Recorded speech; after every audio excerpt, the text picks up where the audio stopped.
Would you believe it if I told you you could take a basic shape like this and use it to create an incredibly custom looking design like this? If not, I bet you will once you're done watching my newest tutorial. Hi, I'm Angela Walters from Quilting is My Therapy, and I'm back with another video tutorial. Now be sure to stay tuned through the whole video because at the end I'll have some quilty eye candy as well as a brand new resource that I have available. But first, before we can learn this incredibly elegant swirl chain design, we have to learn the elongated swirl. Now it may look familiar because I did show you how to quilt it on an earlier video on a sewing machine. In this video, I'll be using a long arm, but no matter which machine you're using, you'll be able to quilt it no problem. So without any further ado, let's get to the elongated swirl. This design starts with a nice elongated swirl like this. Once you have your swirl, you're going to echo, echo, echo around it. Now it doesn't matter how many times you echo it, just as long as you end on the underside of the swirl. Once you get there, I'm going to add another little swirl just because I have a little bit extra room. And that's the first part of the design. My next elongated swirl is going to go in a different direction. It doesn't matter which direction it goes in. I'm just going to quilt it down and then echo, echo, echo. Echoing is really what builds up the design and helps you fill up the space quickly. Echo until you get to the area where you want to add your next swirl. One thing I really want you to focus on is keeping your quilting close together. I don't want to get any gaps in the quilting because I'll have to come back and fill them in later. I'm going to keep repeating, quilting my elongated swirls and then echoing around them. It's the spacing between the echo lines that's going to determine how dense the quilting is. Now I prefer to use about a 1/4 inch spacing because I can run my foot along that previously quilted line. However, if you don't want it quilted as densely, you can make your echo lines further apart. Echoing not only builds up the design, it's a helpful way to maneuver around an area. You can echo around previously quilted swirls until you get to a new area to add your next swirl. One common mistake I see quilters make is they're too afraid to extend that swirl out into space. Really make that swirl nice and long because once you start echoing around it, it gives your brain kind of time to catch up with what your hands are doing.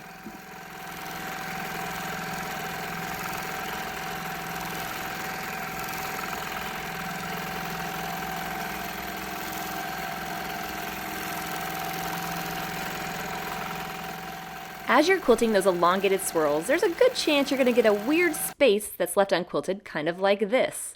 If that happens, just start echoing a shape until you fill it in and have room to move on to your next swirl. Remember, when in doubt, just echo. That's pretty much the only answer to any problem you have with this design.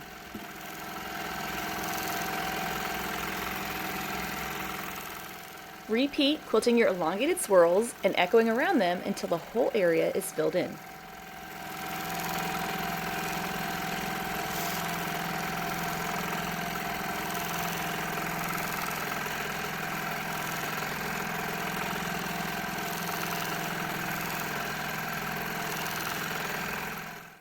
Remember, when you're done, all you're going to see is the overall texture. So instead of focusing on any mistakes, just focus on filling in any gaps as much as possible until you have a nice, fully quilted area. Once you learn how to quilt that basic shape, it's really easy to take it into our next design, the swirl chain. Basically, we're doing the same exact thing, we're just quilting them in a row instead of in all different directions. The result is going to be very elegant. Ooh, let's get to it. So the first part of this should look very familiar. That's our same elongated swirl that I'm going to echo, echo, echo. Now, it doesn't matter which side of the swirl that you echo, you just want to make sure that you end at the bottom of the swirl. So I'm going to keep going around until I get underneath that arc that I just quilted. Since I have a little room, I'm going to add another little swirl, and that's the first part of my design. Here's where things get fun. You can add a little detail like a paisley and echo around it before you move on to your next swirl. But once you're ready, you're going to go around the swirl out in front, and it's going to face down. So all the swirls on the bottom will face down, and then I'm going to echo, echo, echo. Now as I come around, you're going to see I get to a point where the swirls face away from each other. This is the V. The V is where you want to be so that you can add your next paisley, or you could skip that altogether. Now I like echoing, so I'm going to go ahead and just add a little echo line here. You don't have to. But your next swirl is going to go out in front and the top swirls will face up. And you know this part, right? We're going to echo, echo, echo. Again, coming to the point where the swirls face away from each other to make a V. Adding a little more echoing if you'd like, and a little paisley detail if you want. Echoing around it, and then when you're ready, putting your next elongated swirl out in front, facing down because it's the bottom swirl.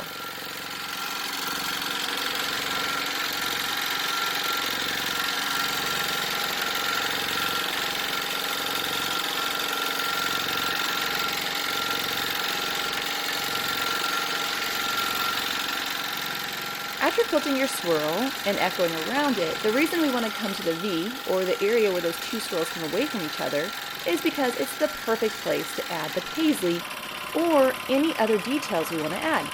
Now let's pretend that you're doing a YouTube tutorial and you kind of want to show off a little bit. You could quilt a leaf and add pebbles inside. This is just going to add a little bit of detail, a little bit of fun before I'm ready to go on to my next swirl.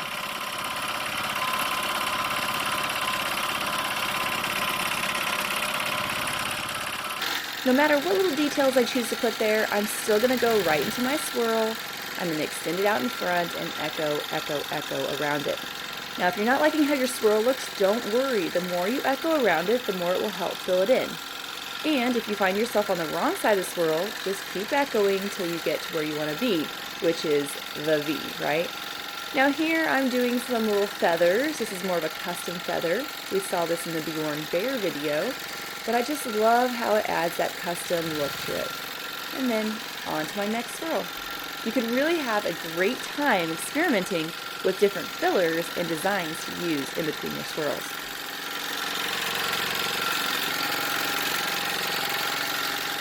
You keep quilting your swirls, echoing around it until you reach the end of your area. But once you're done with your swirl chain, you're not quite finished yet because you need to fill in around it. When picking a filler to use around your swirl chain, first decide whether you want to hide or highlight your swirl chain design. When you quilt it, let's pretend that you think, no, it's not looking exactly like I want it to look like, or perhaps you don't want to stand out so much from the rest of the quilting. Put something similar around it, like an elongated swirl meander or more paisleys. The idea here is filling around it with something similar will help it blend into the overall quilting. Now, as you can see, I'm quilting the elongated swirls, I'm adding a few paisleys, and echoing around it. Keeping the spacing between the lines consistent is what will also help it blend in. Don't forget to use echoing to fill in any weird spaces or gaps between your quilting designs.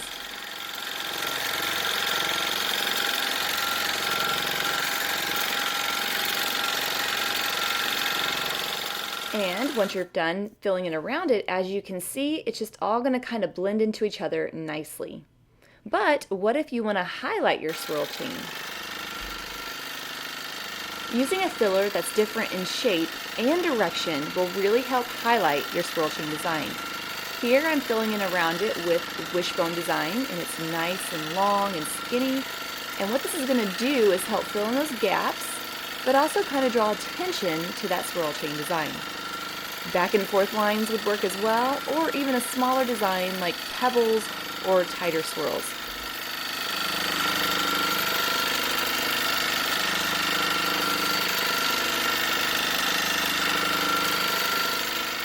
So remember, what you put around the swirl chain design is almost just as important as quilting the swirl chain design itself.